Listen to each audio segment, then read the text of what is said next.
It's time for today's episode of the UGA Sports Live Podcast, recorded in front of a slightly tipsy studio audience at world-famous Champy's Fried Chicken. We will have the latest on Georgia Bulldogs football, basketball, and recruiting. Watch live and send us your questions on the 11 Alive Sports page on Facebook. Be advised this podcast is off the record and not safe for work. Also, be sure to subscribe to the UGA Sports Live Podcast on iTunes and Google Play. All right, we are up and live. Hey, everybody, welcome to the UGA Sports Live Chat.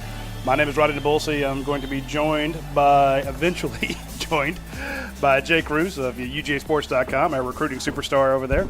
We have Coach Jim Donnan, the former head coach at the University of Georgia, Hall of Fame coach. We also have a great meal here provided by Champy's. We're live on Champy's on Baxter Street.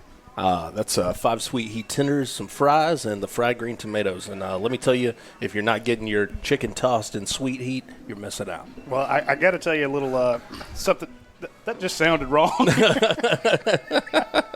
So last week, as I was leaving, Josh, the owner of Champions, was like, "Hey, Roddy, you want anything?" I'm like, Yeah. Let me have some of that grilled chicken you do so well. You know, the grilled kind, because I'm trying to watch my figure. Clearly. and he's like, anything else you want? I'm like, yeah, fried green tomatoes. Coach, you ever driven in a car and eating fried green tomatoes with your hands? Not really, but nope. Can you hear me? No, we got Coach shows turned down there for some reason. Let's figure out what's – talk to me now, Coach. 1, 2, 3. There we go. My wife said I need to watch my language. I might have said something bad about my Dr. Pepper. If I did, I apologize to everybody out there. So I didn't know we had a live mic here, man. You're like Desmond Howard, man, on Saturday. Hey, I'm sorry. I'm glad that Does Coach John have to choke somebody? I couldn't believe he did that. I it was hilarious, and I don't have the only time College Game Day's been funny.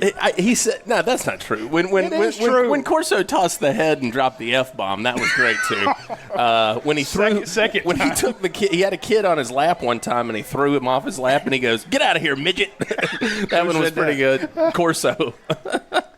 One thing you can always count on at least 15 times during the show before he says anything is Desmond will say, "I'll tell you what." Yeah. Just a habit. So make it a drinking game? But that was a great show, though. Kickoff for football. That was good. It wasn't as good as your kickoff, though. The speech you gave down in Birmingham. Oh, Montgomery. I appreciate that. But, that was a good game they had, too, 44-20-something. That was Youngstown. But anyhow, we got a lot of questions today, and somebody said we actually have a game this week. All the build-up we've had all year. Finally got a game. I'm fired up. Seems to be the case, yeah. We do have a game. Before we get to that one, a quick shout-out to Aaron Overhead Doors, sponsor of our show. Your Pie, big sponsor of our show. Academia Brewing Company. If you were not going to Vanderbilt and you want to watch the game, you can come by Champions, of course, here. Or you can go back to Academia Brewing Company. They'll have it up on the show for you. Big shout-out to Cable East, who sponsors our show for no good reason. And if you're coming next week to town, you say you're not going to Vanderbilt, but you want to come from Murray State or Arkansas State, check out Georgia Game Day Center. These are condos that are designed for Georgia fans.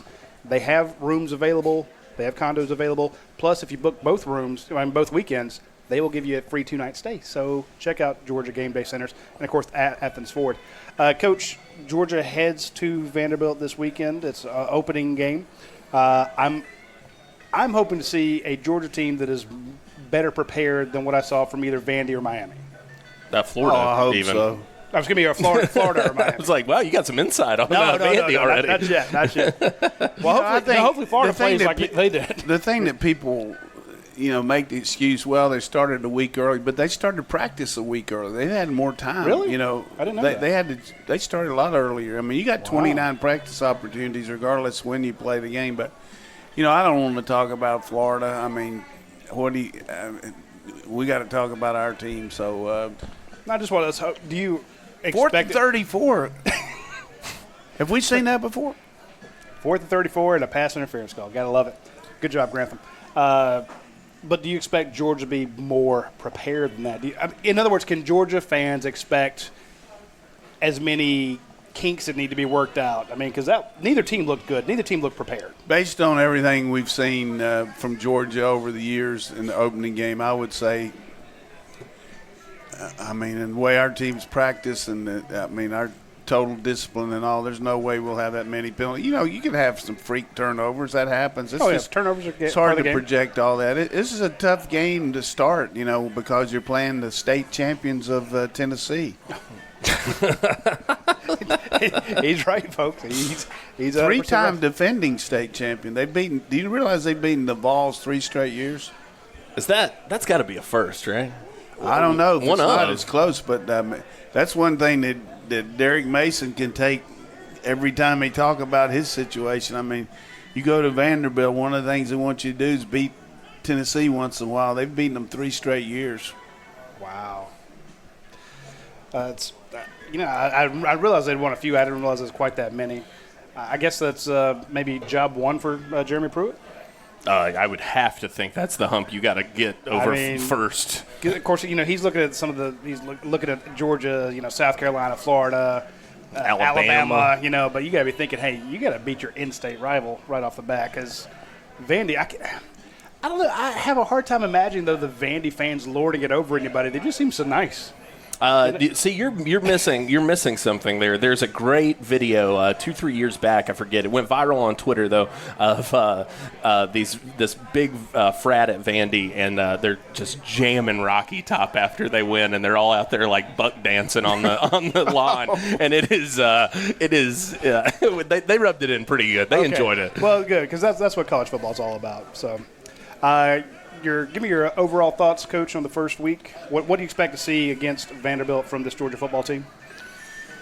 I think, first of all, philosophically, defensively, I expect us to be able to put a lot of pressure on these new quarterbacks, even though the one kid's played for, at Ball State and the other guys had some limited action. I think we put some pressure on the quarterback and as I've talked about several times, our defense is going to be a lot better on the back end, first and second units as a group, secondary linebacker-wise. It's a lot of very athletic kids back there. So defensively, I look for some good pressure. I look for some good open field tackling. They've gone against some great players all fall against each other, so that's going to help. They're not going to see any, even though the 3 outstanding people that they got at the tight end, running back, and wide receiver position, are good, but they've been going against the same quality here in practice. Offensively, I just look for a power offense with a lot of good inside and outside runs, some really good play-action passes, and some big plays out of these receivers, the guys that really have the ability to take it all the way, and a lot of speed. And as we mentioned so many times with play-action, the way we can run the ball, you're going to see some guys running open. So kicking game-wise, I look for, you're going to make some obvious mistakes in the kicking game. The one that really just killed Miami against Florida was the fact that they missed a chip shot field goal and they dropped a punt inside the 10. We lost the national championship at Oklahoma by dropping 2 punts inside the 10. That's something you just don't take for granted, but you got to make sure you make those plays. I wanted to ask you, Kirby Smart yesterday in his comments gave some pretty eye-opening stats, some things that I don't know that a lot of people had considered. I certainly hadn't. But talking about Keyshawn Vaughn and how that kid had more 10-plus yard runs than DeAndre Swift over the course of a season. That Vandy's defense last year had held them to the lowest rushing total of the year in the first half. I think it was like 50 yards or something like that. Are people underrating this Vandy squad going into this game? Yeah, I think, just typically the fact that you look at the overall result of a game the last 2 years and you don't see all the ebb and flow that happens, what could have happened if they hadn't had a tip pass, all this stuff. And, our depth takes over against them usually. But this Vandy team led Florida by 18 last year, but I don't think they have near the defensive personnel, particularly up front, that they had last year. Offensively, they've got some firepower, but, you got a 4-year starter at quarterback like that Shermer guy. It's hard to replace him, and I think decision-making wise, when you got a defensive coach like Coach Mason and with a new offensive coordinator, you just don't know how that's going to mesh, as compared to Andy Lutz, the guy that's been with him for a long time that could have probably realizes how he thinks during the game. So I think we'll be able to take advantage of that inexperience at quarterback in the league and the inexperience of the offensive coordinator. Just the fact that we're going to be able to really go hard after this quarterback and then force them into some lost yardage plays. All right, who's getting to the quarterback? If you had to pick two guys who can get there. Well, certainly I think Alargy is going to be a big part of it because he's had a great fall camp and a great last year when you go back to the bowl game. And you look at Nolan Smith, he just got so much talent off the edge. You got to think he's going to get there. But a lot of times you set it up and you just never know. Inside pressure might open up with a delayed blitz with the linebackers. Like we've got some good delayed blitz, what we call a key blitz. Let's just say the linebacker has the back and then the back blocks. Then he comes delayed. He comes flying in. And a lot of times that works really well because the back thinks he doesn't have the backer is going to be dropping, and he checks out and goes in the flat. And then you get a delayed blitz. So I think some of that's going to happen there with our backers, particularly, even though Dean's just a freshman, I think he's got that kind of sixth sense that he can find the football. But it's just hard to say. I just think the vertical pressure that we're going to be able to get with the inside push is going to be there. I really like our inside front. So maybe interior disruptions instead of from the edge. Because I was thinking just edge because that's always the way I always think. We're going to get edge.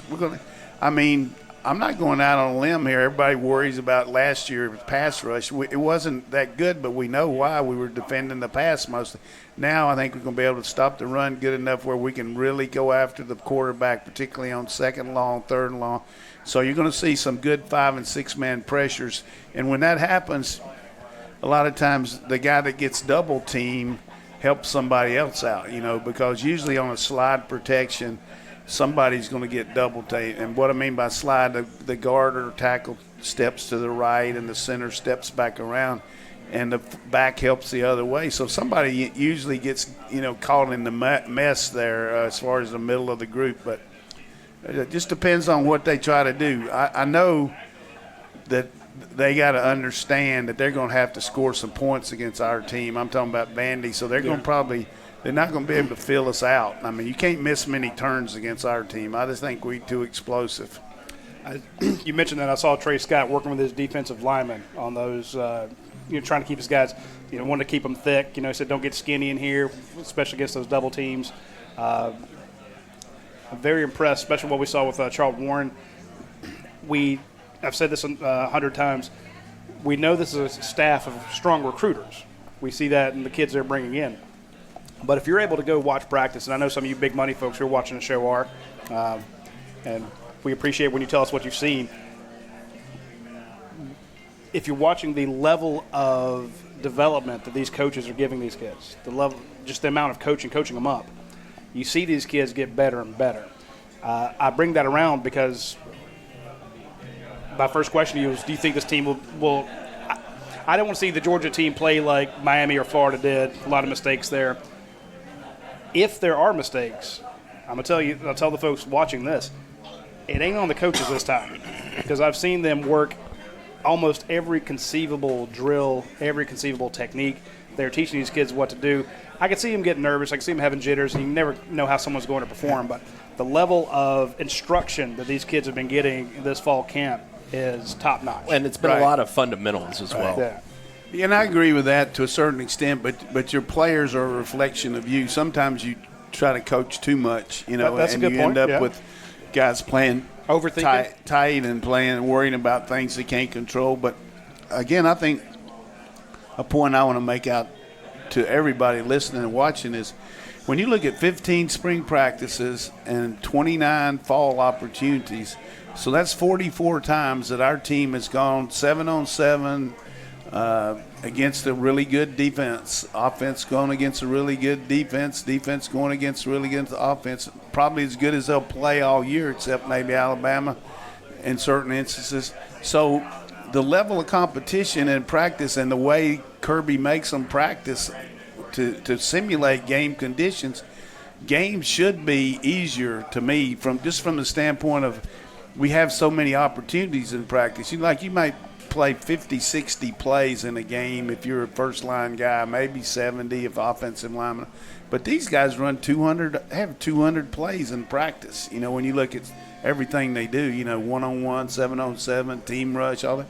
So you multiply that by 44. So, I mean, they know what to do. And one of the real good qualities that I think Charlton Warren had to have, we interviewed about 9 or 10 defensive backfield coaches, and for this guy to stand out, it wasn't just because of recruiting. He had to know what he was doing, because I know when I interviewed a quarterback coach or wide receiver coach, I had a little bit extra in it because that's what I used to coach, and the same thing with Kirby.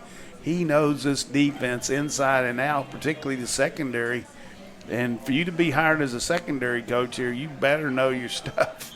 And he's going to get challenged every day by Kirby to make these kids better, because Kirby knows too. And, Mel Tucker was the same way. I mean, he had to go through that gauntlet of Nick Saban coaching him. And Pruitt talks about the fact when he was coaching the secondary, Nick was there and Kirby. So, I mean, I don't worry about our coaching at all, but sometimes some in-game decisions aren't great. I've made some bad in-game decisions, but one of the worst in-game decisions I've ever been involved with, which benefited me, was at Vanderbilt. And you remember, we were having a hard time with them, and inexplicably in the third quarter, I'm getting our team over there, and I'm talking to everybody, and I said, "Look, man, we got to bear down. This is Vanderbilt.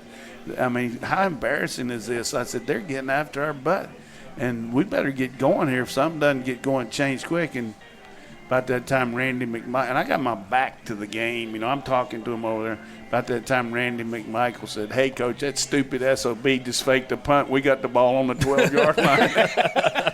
So I told Woody Woodenhofer after the game, I said, "Hey, Woody," I said, "I knew you were a good friend of mine, but I didn't realize that good a friend. That was a good fake." He said, "Coach, we had it. I said, "Yeah, you had it. Thanks a lot, buddy." Woody Woodenhofer, I got to say this, was coached with a steel curtain there and 4 Super Bowls and all that stuff with, coach the defense. But he got the job at Missouri, and they had the press conference, and I never will forget it, because I was getting ready to go to Oklahoma. I left Missouri and went to Oklahoma. He said, "I'll guarantee you one thing. We'll be ready 11 Sundays a year." And the guy said, "Coach, you play on Saturdays." Oh, ouch. Nice. Oh, Lord. I think that sums up the history of Vanderbilt football pretty well. Yeah, but I got to tell you, I think under Derek Mason, I think they've become a very respectable team. It's not as much of a walk in the park as it used to be. I'm not saying Georgia's going to have any trouble with them this weekend. I really don't think they will, but I think that – Do they cover the 21 points? That's a good question. Something I was going to bring up. I say yes. I said yes on Sunday at Sports Extra. I do think that they covered that line, primarily because I just don't think they've got enough firepower on defense to stop Georgia's rushing. I think Georgia's going to be able to do whatever they want on offense behind that offensive line. They're going to be able to protect from. They're going to be able to open holes. They lost their top defender last year, Joejuan Williams, second round in the NFL draft to the Patriots. You've got another guy this year, a sophomore in Alston Orji, who, like we've talked about in the past shows. What's his name? Alston Orji. Orgy? Orgai. He is the he's the highest. Grow up. He's the highest rated commit they've ever gotten at Vanderbilt in the Rivals era. A Rivals 100 kid out of Rockwall, Texas. Could not believe it when they did it, but yeah, it's a 6'2", 230 linebacker. Everybody's raiding Texas. Yeah, you gotta love that. But anyway, I do think they covered the spread. I think that the 21 is an appropriate spread. I think that's a good number for it. But, I don't know that it'll be much more than that, but we'll see. Got some questions for us? Yeah, absolutely. We've got a bunch of questions today. A lot of people very interested, obviously, for game week. This one I really liked from our guy, Cola Dog 21. What's his name? Cola Dog. Cola? Cola, yeah. He's out of Columbia, South Carolina. I like it, Cola. He says, how many touches does Zeus get Saturday? 5 plus or minus? Counting pregame? No, I think the one thing that we got to realize with Zeus is first of all, how good it is that he's back. Just the fact what he's overcome and what he's been able to do and get through the mental situation that you would have to go through, not just one ACL but 2 ACL injuries to a running back. Just unreal. So, but it's not as natural for anybody to come back and play accordingly. We saw that with Nick Chubb with the 1 ACL. So I think it's going to take a little time for him to have that burst that he's got the power and pretty good quickness. But, the problem he has is he's got 3 other guys that are pretty good that are playing, and Harrion has just really taken the bull by the horns last year when Swift missed spring and it really got some good reps, and this year he's doing the same thing when Swift got a little overheated and they protected him. So Harrion, as a senior, deserves a lot of reps. I mean, he's been a good gamer when he was playing behind Chubb and Michelle, and so I think he's going to get some reps that maybe he wouldn't have gotten if Swift was full speed, which he is now, you know what I mean? And then Cook, I mean, I'm just telling you, makes my mouth water. So his size, his quickness, it's just a guy, if you look at his brother, I mean, this is a clone right now. Yep. The way he can play out of the backfield, run outside, but also now inside and cut back and all that. And, if you're a defensive team and you're trying to get off those big blocks and that our guys have, and you take a wrong gap, this guy can cut it back just like Swift can. So I'm not overreacting there. I mean, our backs are strong now. I mean, we got a good backfield, and Zeus will play, and it will continue to play. He's on the special teams. He's doing a lot, but I just don't. Right now he's not. It's not because he's not as good as those other guys. Those other guys are good now. What would you guess, though? 5 carries? 3. Yeah, I hope 5. I mean, but, it just depends on how much what happens in the game, you know. And we have a tendency over the years, you saw it with Fields, you saw it. If we get ahead and we put the second, third unit in there in the midway third quarter and fourth quarter, we don't really put the hammer down. We're pretty vanilla. So I don't know, but I would think they'd want to get Bennett some looks. But the worst thing to do, and Kirby would really be PO'd if he heard me, is to project who's going to play win the dang game, and then you start worrying about all these other guys. But we got so many people to talk about that it's just hard to see. Same thing with receivers, who's going to get the majority of them. But I did have a couple things, get to these questions. I think one of the things I like to hit before the season starts is who I feel like are the most improved players, from last year to this year. Sure. I think Landers, to me, last fall and this fall is a marked improvement because of the reps he's got, because of the ability he's got. I look for him to be a really good player for us. Whether he's going to be a dominant player remains to be seen because he needs to be more consistent. And, of course, the addition of Pickens is going to help there. I mean, who else do you guys think about on offense? Because I want to make sure I bring you in here and don't talk all the time. Well, I think the fact that you got Cade Mays challenging for first-team reps shows – I mean, he was able to make an impact last year, but that he's being able to push a guy like Ben Cleveland and his level of experience, I think that shows really how impactful that young man's offseason has been and what a year under what a year in SEC play can do for you. Well, yeah, I would say he's among the better players in the SEC, not just Georgia. Sure. I would say Cade Mays is big time. Yeah. I mean, you're talking about a guy that has all the feet, quickness, speed, everything. So, I mean, I don't know that he's improved that much, but the opportunity to play is there more for him. So, I'm not going to take away. I would take I mentioned Brian Harrion because that's when I talk to people around the program, they just rave about Harrion. Now, granted, maybe that's just because he's getting, they've been to the scrimmages and seen him doing stuff. I don't know how much this carries are split between him and Swift, but I hear about Harrion a lot. I hear a good bit about Charlie Warner.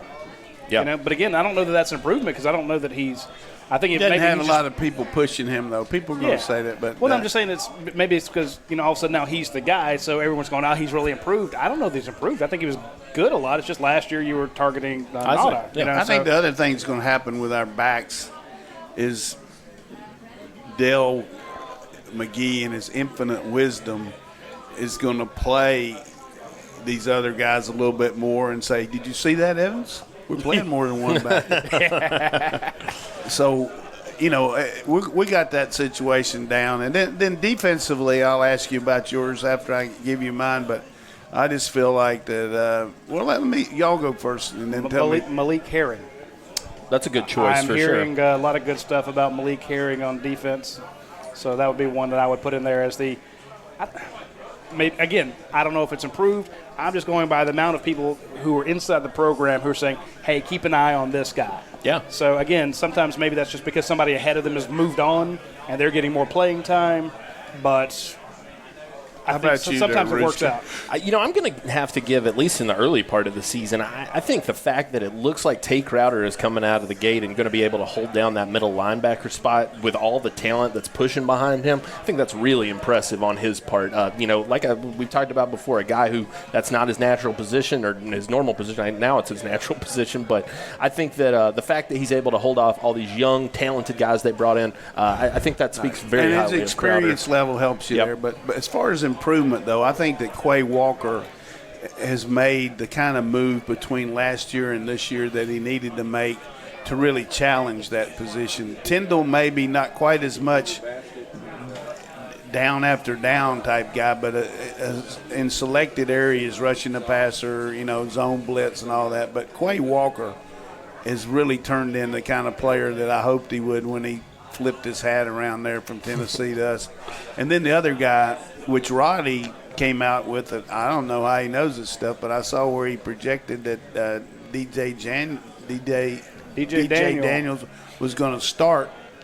And his improvement is one thing, but his knowledge and his experience is really – he's kind of really cocky out there. I mean, I haven't been to many practices as I usually do, but he is just – he's a special talent there. And, so, like we talked about last year, the movement that Stokes made, and people looked at me like I was smoking dope last year, but I told you Stokes was going to make a move, and he did. And I'm not here to tell you I told you so, but I think Daniels gives us, along with Campbell and Stevenson, just a dynamic group. But we're going let's say they throw a long pass and got to run down the field.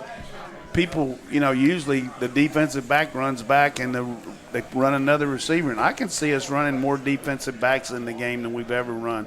Not just the nickel package, but I'm saying those two corners at both sides are interchangeable because Stevenson's talented and we know what Stokes can do. And Campbell, I mean, we're good there. And then another guy that I really believe has just made tremendous strides from the spring to now is Seen. I mean, this guy is around the football and has that special kind of feel like I know what I'm doing all the time, and he just projects a very confident freshman. I just love how he looks out on the field, too. Such great length in that kid. There's something about, and I used to talk to our guys about composure and, let's just say you're a quarterback and you walk to the line of scrimmage and you got your head down and, your body posture and your body language is not good as compared to walking to the line like Dan Marino. Hey, I got this shit. I mean, I got this stuff down. Hey, you better watch out. And the other team sees that. Same thing with the defense. They look confused over there and all that compared to a guy that's just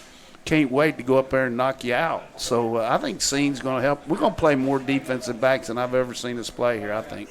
I wanted to mention one quick thing, too, on DJ Daniel, and I think it's something that people forget about because he was a JUCO guy, obviously not highly recruited out of high school for that reason, but similar speed to a guy like Tyson Campbell. Tyson made huge marks in that in his high school career. Hey, seriously, could we have a good if we went up to Vanderbilt and said, hey, Derek, let's have a 440 relay here before the game, Yeah, I'd bring that bowling kit along, though, too. No, I mean, I'm just talking about all 4 of these guys are track guys, right? Sure. Oh, absolutely. No question about it. Campbell, Stevenson, Stokes. I mean, these guys are – you're looking at guys that had high school track times that are just among the best in the nation. Yeah, yep.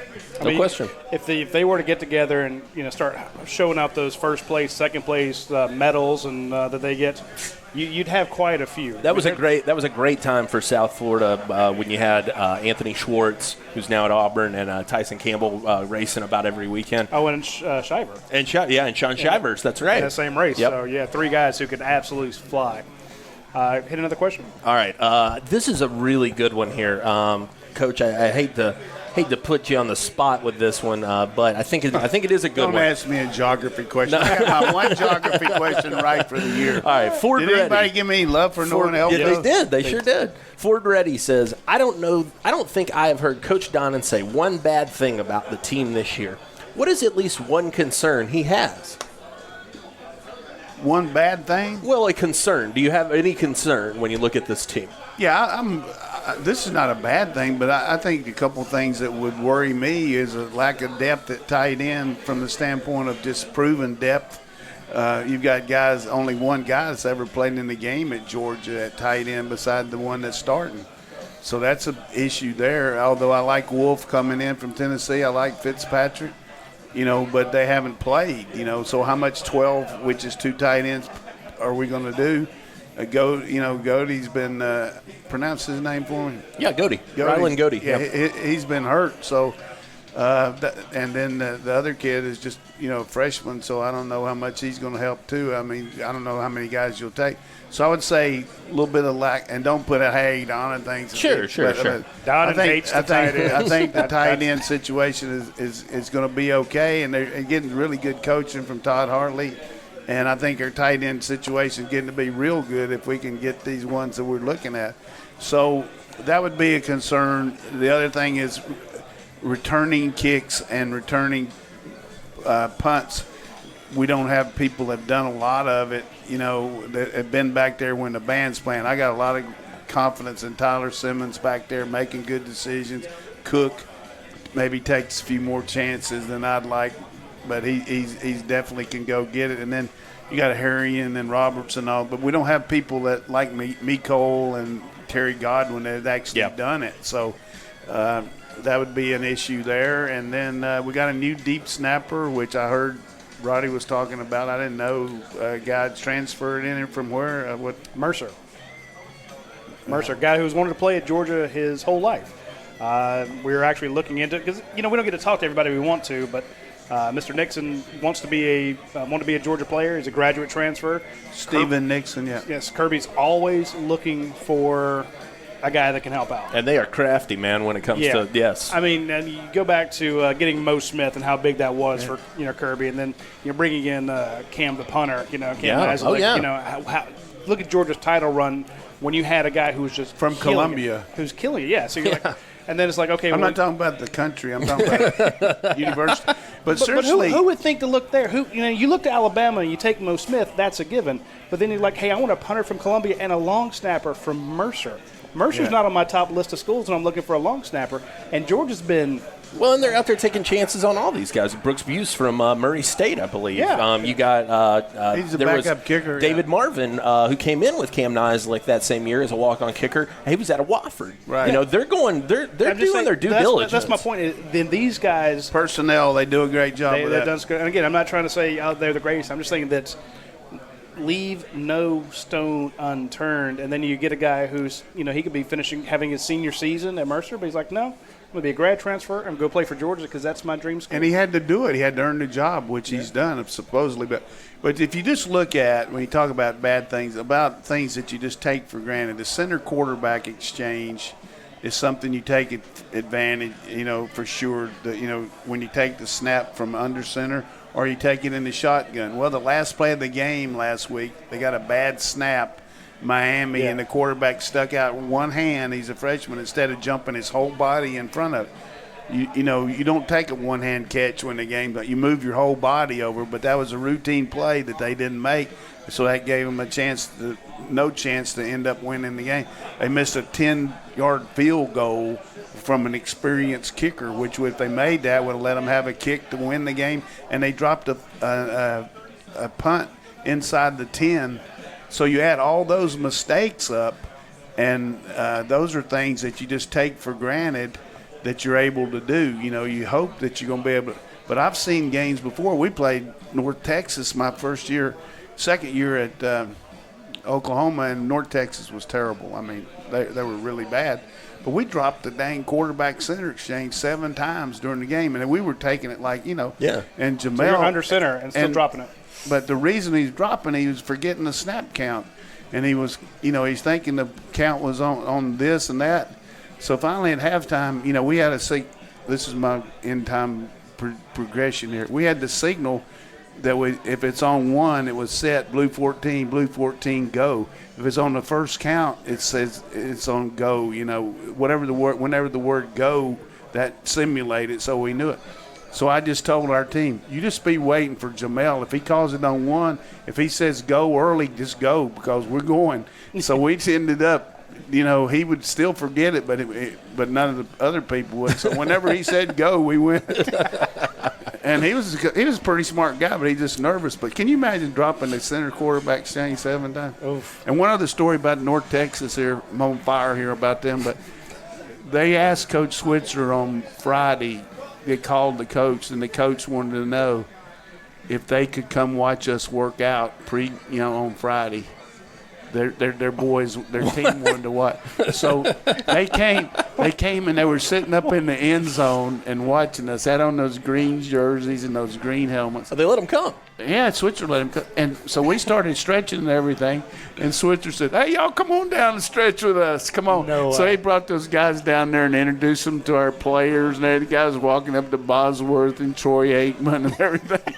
So you guys were just hanging out. Unbelievable. We hung out with them, and then Switzer said, hey, y'all need to get off. We got to work out a little bit now.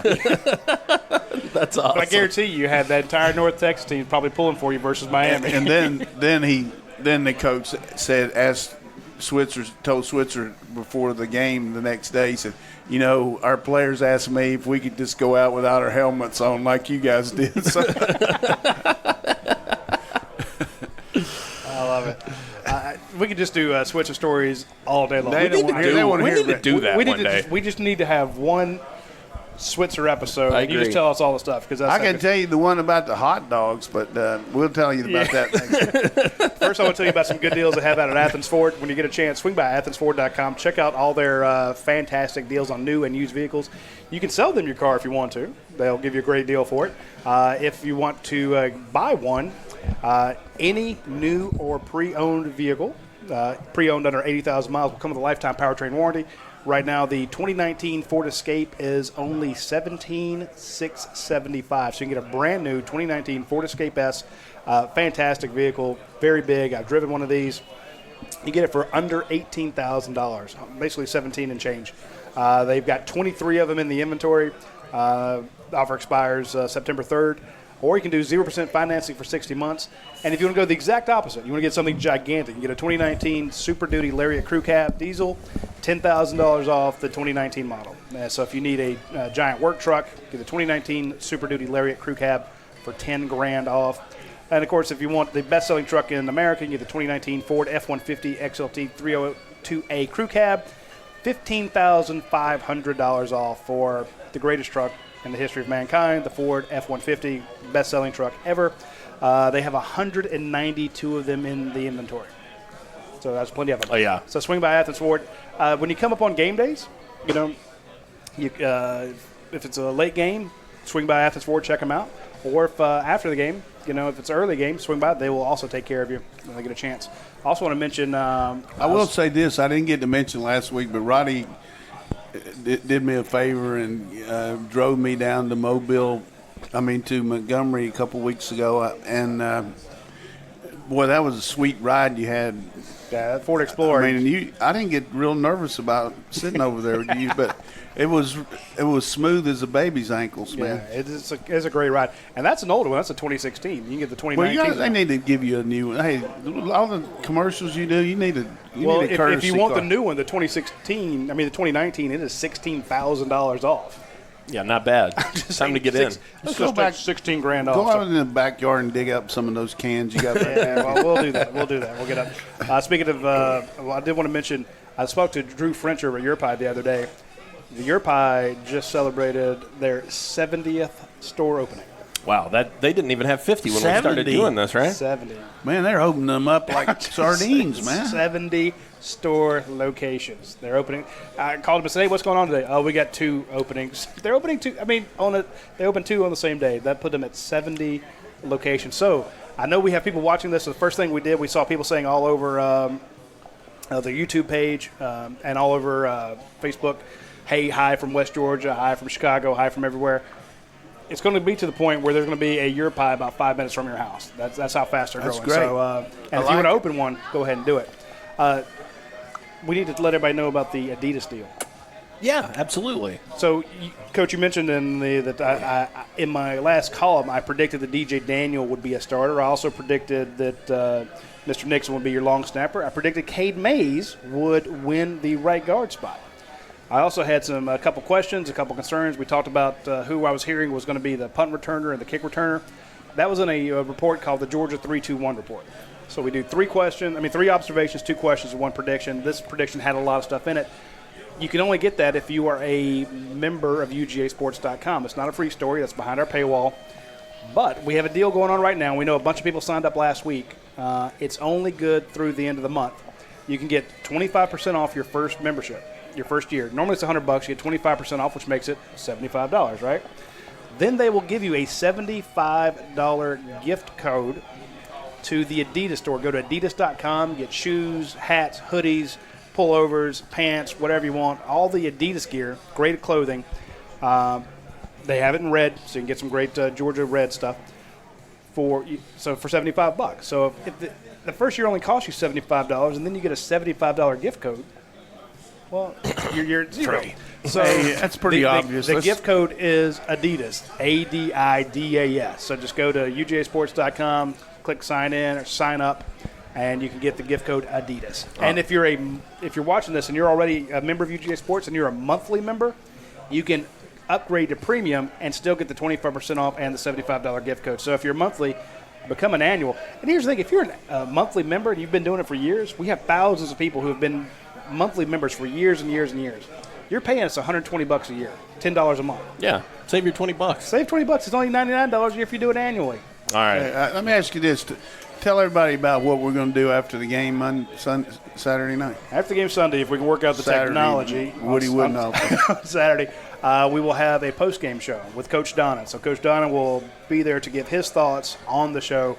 Ideally, it'll be me, Jake, and Coach Donnan, but we're working out the mechanics there. But that's why you have to subscribe to our YouTube page. Just go to YouTube, look up Georgia football. YouTube.com/C/UGA Sports. There you go. I'll take you right there. So hit that and subscribe there. That way it'll let you know, hey, Coach Donnan's live talking about the game.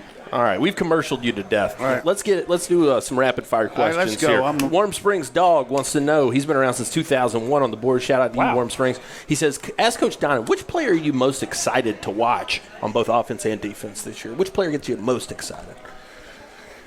Well, offensively, Swift, just because I know what he can do, the running back situation as a whole, and then hopefully some big plays out of our wide receivers. So there's so many of them, but I would say what are we going to see from Robertson and Pickens there. Then on defense, I'm not sure. I just think as a collective whole that we were talking about wreaking havoc, I just think we're going to have a lot of pressure on the quarterback and a lot of turnovers. I really feel like this team's going to be right up there because people are going to be playing from behind. I'm most excited to see that outside linebacker group. I think that's a group that You got a lot of talent there, a lot of guys who could possibly emerge. Will it be Nolan Smith? Will it be Adam Anderson? Will Walter Grant get in there and solidify himself? Maybe a guy like Beal steps forward this year. Largey's a win. Aziz out there for sure. So who takes over that role there? I think that's going to be a very exciting thing to watch. All right, Urban Meyer's Heartburn over on the board. What's his name? Urban Meyer's Heartburn is his name. He says, who do you think is the most underrated player on the defense? The most underrated player. Roddy, any thoughts? I would say J.R. Reed, just because everybody expects him to do everything exactly right, and he does it all the time. So I would say, to me, he doesn't get enough credit for all. He's up there for all SEC and all, but he just does everything right all the time. I'm going to go with Stokes because he didn't make any of the all SEC teams. I'm going to go with Richard LeCount because here's the thing. Richard got a lot of grief for a few big missed tackles. But at the same time, people discount I think he was like third on the defense in tackles. The guy made a lot of stops. Opportunities to make them, too. Yeah. So, and that's a guy that, people – anybody you say could be, it could be – I'm anxious for David Marshall just because he deserves a shot to get back at it. But I think all these guys can be really good. Absolutely. Dog Darren with an interesting question. He says, which true freshman do we think makes the biggest impact on Game 1? Game 1, ooh, right off the bat. Yeah. Well, Coach already said Nolan. Yeah, I think that's the safe bet. I'm going to go Trayvon Walker. Okay. I think you got three guys on defense that are new guys that could do it. It could be Daniels, who's a new guy, never played. You got Smith, you got Dean, and then Trayvon Walker up front. Then offensively, Pickens it's got to be the guy that you look to really jump in there. But I think Pickens has just really got a lot of potential. We've got a couple recruiting questions here. Dog Darren also wants to know, is it possible to land Eric Gilbert, Darnell Washington, and Theo Johnson? Now, if you haven't been following along, Darnell Washington just came out with his top 3 last night, and then he kind of came back this morning and said, no, I got a top 5, actually. Georgia's certainly in there. Who the other two? We'll be expecting Washington. They'll be expecting Washington to visit for the Notre Dame game. And go over because Trent Smallwood has put in his future cast based on that top 5. So go over and check that out. He wants us to get all 3 of them. I don't see that happening. I just got to tell you, I don't think anybody's going to do that. I think your best shot is to reel in 2 of those guys now. We would take all 3, but I don't think we take the 2 tight ends. Sure. No, I agree with you. I think that if it was a situation maybe where you got the extra, if you could work it out. Those are 3 great players. Any way you look at it, for us to be in for those 3 guys and for Evans to still be in the picture as high as he is at running back, come on, that's pretty impressive. Chrome Dog says, when Kirby was hired, he tried to pull Scott Cochran. We heard that he tried to pull Scott Cochran to run strength and conditioning. They then moved to Scott Sinclair, and that's proven to be a grand slam. Kirby's even publicly said they have the best strength and conditioning staff in the country. The question is, how hard do we think Kirby will try to hold on to Sinclair if offers come? Do we think that he would still prefer Cochran if he was available? He's never going to publicly come out and say that, obviously, and I don't know that he would, to be honest with you now. They've built something together that's pretty impressive, and Sinclair has become the Cochran to Kirby's Saban in a sense, I think. Well, people need to realize that the friendship that Cochran and Kirby had, their families were tight, everything about it. They were good friends, and that had a lot to do with it. Plus, the guy's very talented. But getting Scott Sinclair in here was impressive because he not only was able to get Scott, but also his staff. We've got some outstanding staff guys on there, that really work well with these guys. And we lost the guy to Oregon who's getting a lot of publicity out there with some of the things he's doing because Cristobal knew him, through Alabama. So I just think these guys spend more time with him than anybody, the strength staff. And I just don't see, unless – for some reason, some pro team would come after Scott. I think he's very happy here. Mopar Dog, for Coach. Help me understand the rationale for limiting travel rosters to 70 players. I think about matchups like next year at Alabama, and I don't understand why NCAA wouldn't want as fair of a matchup as possible. It's not. It's an SEC chap my ass rule. I mean, it's ridiculous.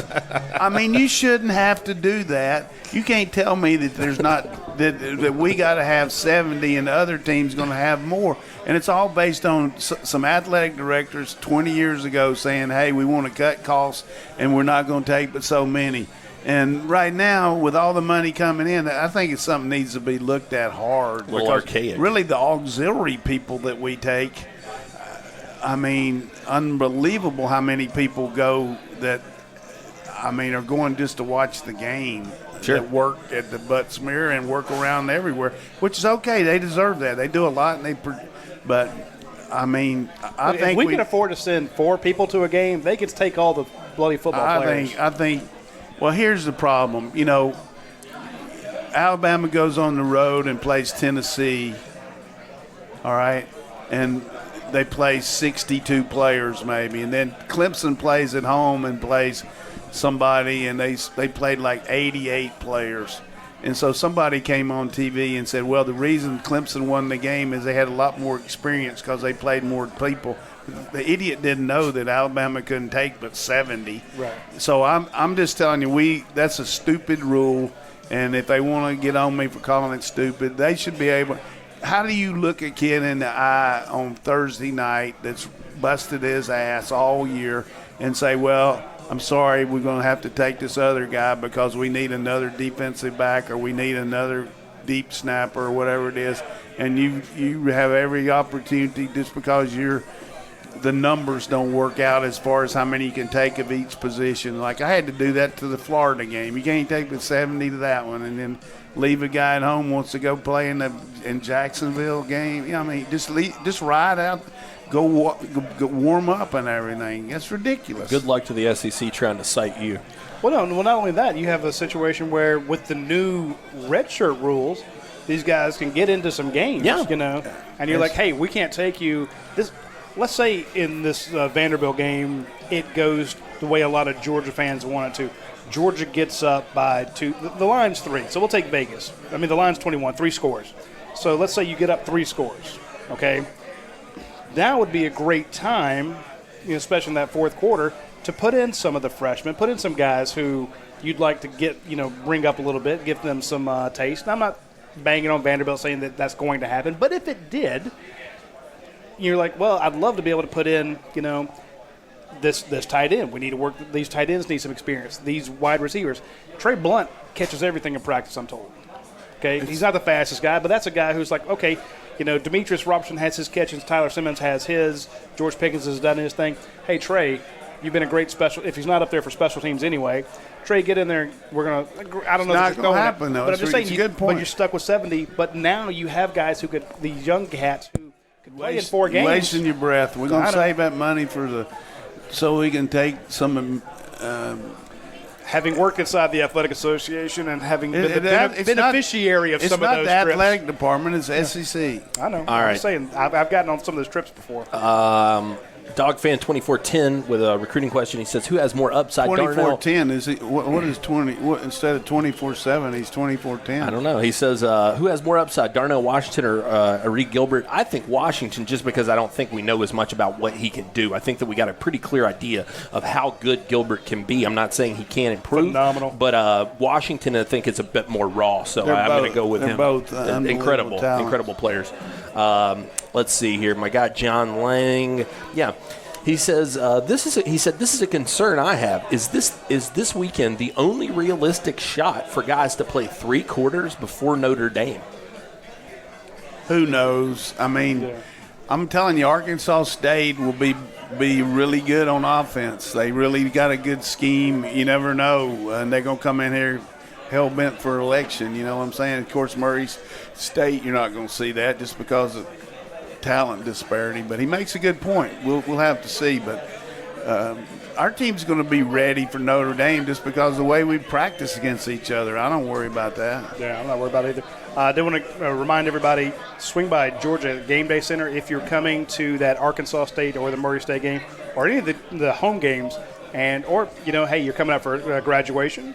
You're coming up for a wedding. You're coming up for the Twilight Criterion. You're coming up for Ath Fest. You're coming up for anything. Swing by the Georgia Game Day Centers. Give them a call. They will take care of you. When you want to stay downtown and you want to shuttle to the games, and you don't have to worry about where we're going to park, where we're going to tailgate. You actually get to stay at all these condos that are Georgia themed. You walk in, everything's red and black. They have the games on the TVs. They have all your G logos everywhere. It's just a fantastic place, and it's run by Georgia fans, so they will do that. Speaking of also being run by Georgia fans, I want to mention Academia Brewing Company. We got their beer up here on the table.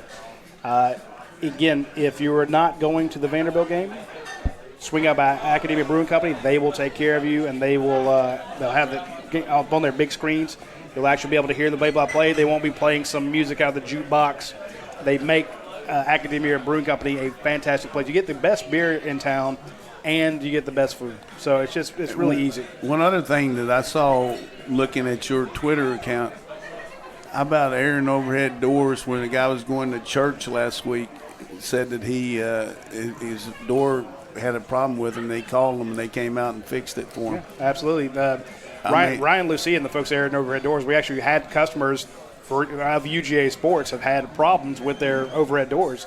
They call out Ryan Lucia, and you can... And on Sunday morning, I mean, that's pretty impressive. Yeah, so you have a situation where if they come to your place, they're going to come out there with actual technicians, people who work for them, not just, scary contractors. You have no idea where those guys really work.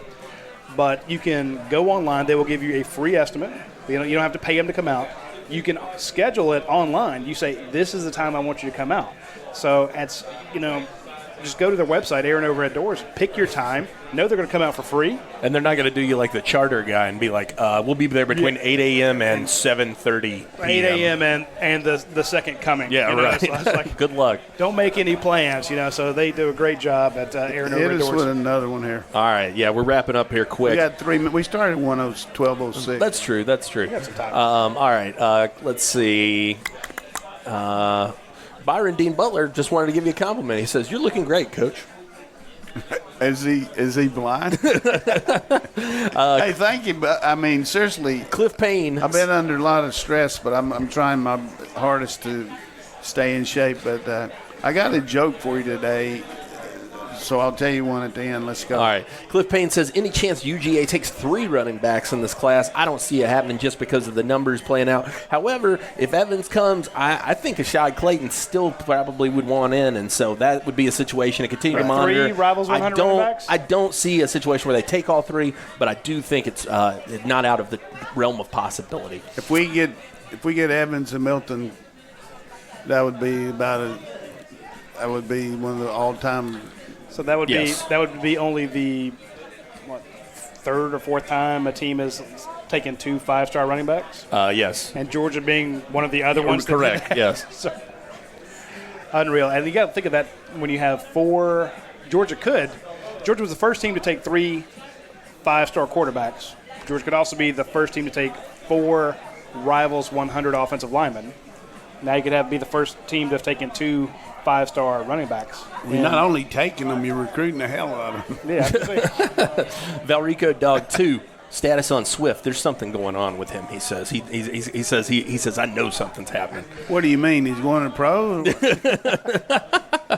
are you talking about? The fact that he's not ready? I guess that's what he's referring to. Listen, let me just tell you this. This guy is going to come out of the which stadium? Which end of the stadium we got? That I don't know yet. South, east, west? The whole thing, Coach. Have you seen how many people are going to this? I'm talking about the dressing room. Oh, dressing room. It's on the north end now.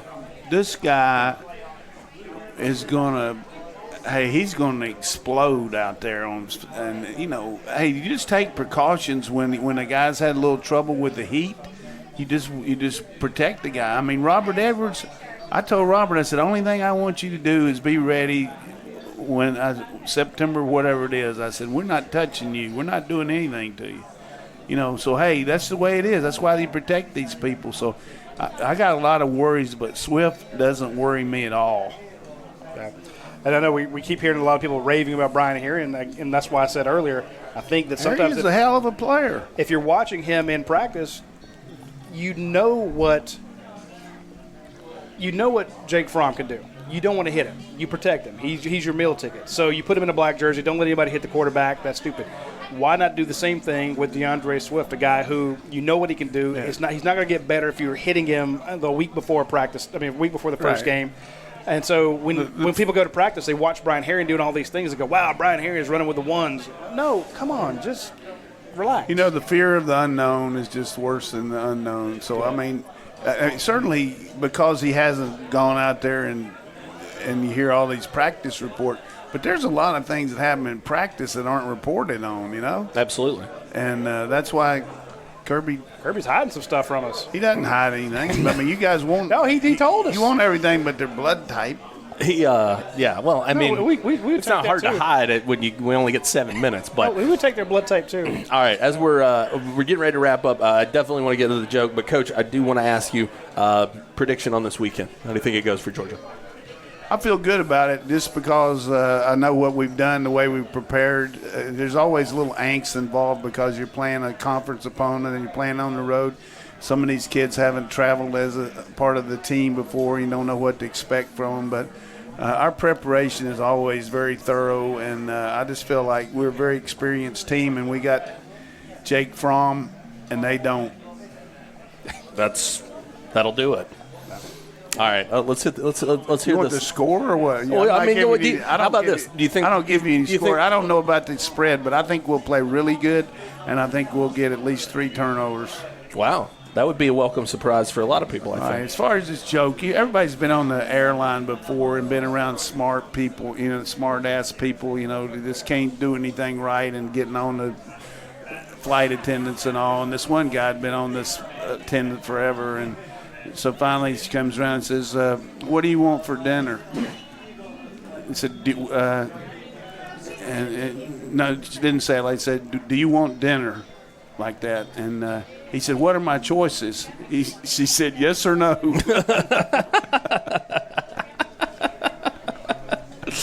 Nice. You either one. Having flown a lot recently, there are a couple people I think that would have been a little too generous. I got one more for you up here at Kroger because I heard it up here. This lady was walking around. She saw these turkeys in there, and she was looking around. She said, so finally she asked this guy, said, do these get any bigger? I said, I got a large family. Do these get any bigger? And he said, ma'am, I don't think so. They're all dead. Oh, that's terrible. That's just terrible. That's so bad. It's a true story, though, man. Hey, go Dogs. Roddy, what are you doing in Nashville this weekend? Tell the folks in case they want to come meet up with you. No, if you come by Friday, we'll be at the Westin, and Dash and I and Patrick, we will be there. And we got some gifts for the people that come by and hang out with us. And you can ask questions. We'll do a off-the-record Q&A where we'll tell you what really happened. We'll tell you what Coach Donnan says the minute we turn the cameras off. No.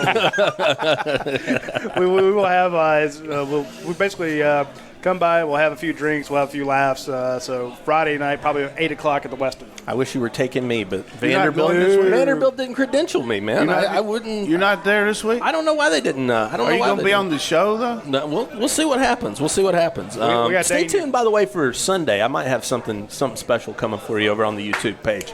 So just keep your eyes peeled. Karaoke? Get over there for subscribe to our YouTube page. Subscribe to UGASports.com. We're trying to get subs, not lose them. Roddy's going to be doing some Nashville country and western. Hey, if I get signed up there, y'all are on your own. When I'm the next big country western music star. Yeah. You going to be on that next Old Town Road remix?